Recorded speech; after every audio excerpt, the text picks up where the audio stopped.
Hello guys and welcome back to Planet 40k Tyranids. So in today's video we're going to be talking about the Tyranid Secondary objectives that are specifically unique to the Tyranids Codex and how the chapter approved book, the Arks of Omen, has actually adapted them, evolved them, and we're going to be working out what the best units are and the best ways of actually scoring those secondaries are. So before we get into today's video guys, if you please remember to subscribe to the channel if you are new around here. We are a brand new Tyranids channel on YouTube, and if you weren't aware we've also got our Necrons channel and the link will be down in the description below if you're interested in that. But let's crack on with today's video. So there are 3 unique Tyranid secondary objectives within this Tyranid book and the chapter approved book, and the first one is Cranial Feasting. So let's go through what it actually does, how you score it, and the best ways of actually scoring with this secondary objective. So it's an endgame objective. Each time an enemy character model or unit champion is destroyed by a melee attack by a hive tendril model from your army, you roll a d6, adding 1 to the result if that hive tendril model has the feeder tendrils keyword. We'll go on to what that is in a bit. And you're going to be adding 2 to the result if the destroyed model has the character keyword. On a 6+, you gain 1 command point. Now at the end of the battle, you score the following. So you score 3 VP, so 3 victory points, if you gain 1 or more command points during the battle due to this secondary objective. So you've just got to do that once to get that 3 victory points there. You then score 1 further VP for every single unit champion that is destroyed by a melee attack made by a hive tendril model within your army. So a unit champion could be a Space Marine Sergeant for example, and all the equivalent leaders of certain units. Some units don't actually have a sergeant, but yeah, these ones are specifically there for unit champions. You then can score a further 3 victory points for each enemy character unit that was destroyed by a melee attack by a hive tendril model within your army. And then finally, you score an additional 3 victory points if the enemy warlord was destroyed by a melee attack by feeder tendril models in your army. So before we explain what some of that stuff is, I just want to make you aware that this has been nerfed since the Nephilim chapter approved book. Previously, when a character model or unit champion was destroyed by a melee attack, you were adding 2 to the result if the model was a feeder tendrils unit and had the feeder tendrils keyword.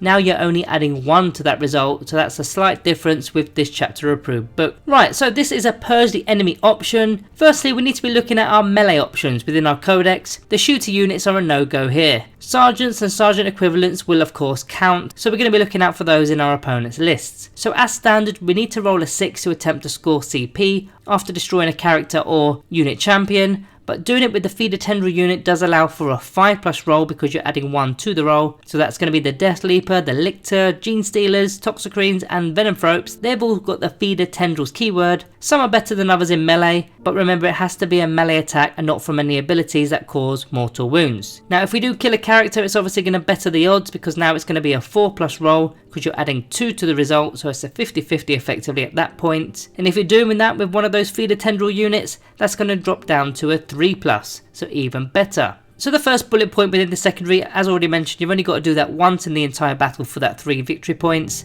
The second and third bullet points, they're going to come naturally. We're already trying to get into engagement range with our melee units to kill champions and characters anyway, and you're going to get 1 victory point per leader or 3 for each character. This should be happening naturally throughout the game. The last bullet point of this secondary is when you score 3 victory points for an enemy warlord, but you must use the feeder tendrils units. This isn't always doable. Now you may not even have feeder tendril units within your list, but it is a nice bonus if you do have one. Now this secondary overall is better than assassination. Okay, we may lose the point for not killing a warlord due to the feeder tendrils restriction, but any unit champion is going to give us a victory point, and we can also gain CP throughout the game too. So ways of scoring this, for me you're looking straight at the Gene Stealers. They've got a lot of attacks, you get them in groups of 10. They've got the feeder tendrils keyword, so you're going to roll a 4+ to get that command point, which inevitably will get you that 3 victory points. So you get 3 victory points for the command point if you do successfully roll it of course, 1 if it's a champion, 3 if it's a character, and if it's a warlord there's an extra 3 right there. So yeah, I would definitely look towards the Gene Stealers.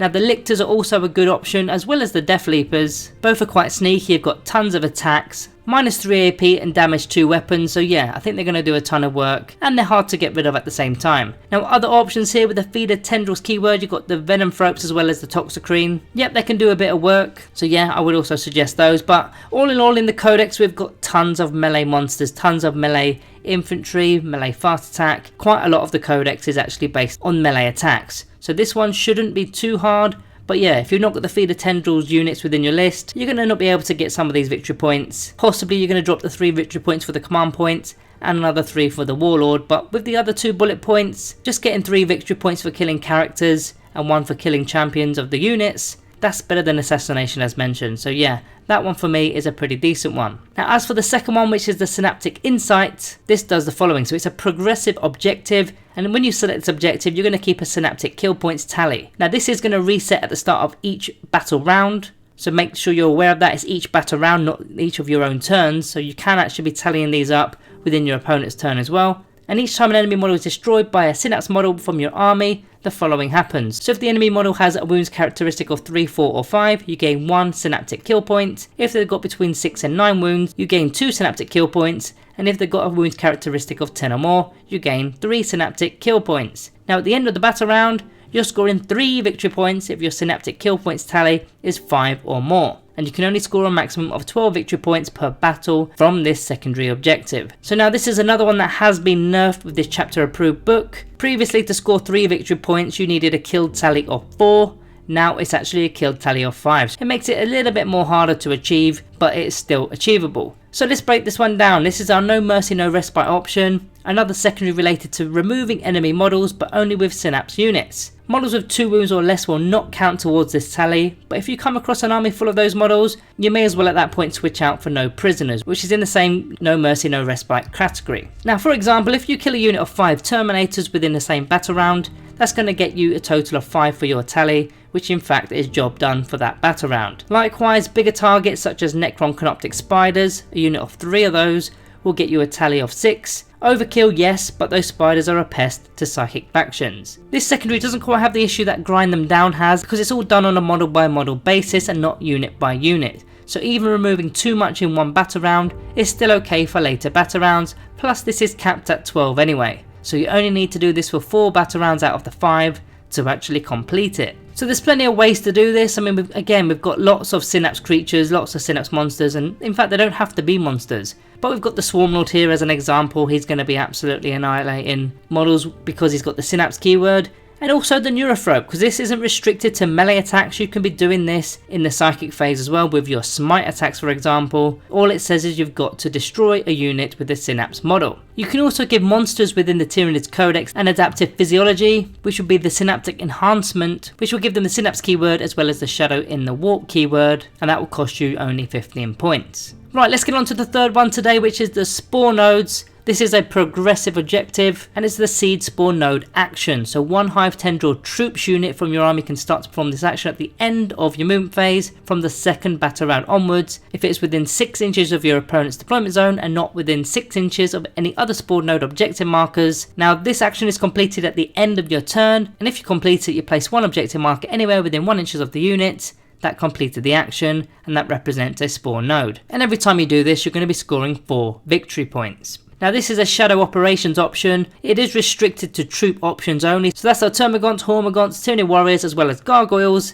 Now this happens all within our own turn, so it's very easy to do in fact, especially with Gargoyles and Hormagaunts because they are pretty rapid. Now it needs to be done in all the turns from turn 2 onwards to max out the secondary, and you need to ensure that you don't block yourself because you need a 6-inch gap between each one of these Spore Node objectives, all while being within 6 inches of the enemy deployment zone. Now for me this one is a must take unless you plan on going for Raise the Banners and you're trying to hold your own deployment zone perhaps, or your own half of the table. Maybe you've just gone with a shooty list and that's the reason why you've gone for banners. But for me, most Tyranid players should be selecting Spore Nodes as their secondary objective, and it's also definitely much better than RBD, which is actually capped at 12 victory points. So you get your Gargoyles out or you get your Termagants out, and yeah, you just take advantage of their speed because one's moving at 12-inch range and the other is moving at 10-inch. Okay, so that is the 3 Tyranid unique secondary objectives that are available to us at this moment in time with this chapter approved book. There are of course more options within the book itself, the more generic options, but these are the 3, and yeah, out of the 3, Spore Nodes for me is definitely an auto take unless you're going shooty. Synaptic Insight, well it all depends on what your opponent brings. If they're bringing a ton of 1-win models, then yeah, you're not going to be taking that one. And as for Cranial Feasting, if you're going all melee, which most of the time you are, this one should in fact be a reasonable one to achieve. So guys, that is the end of the video today. Remember to like and subscribe on your exits. Thank you all for watching, and I'll see you in the next one.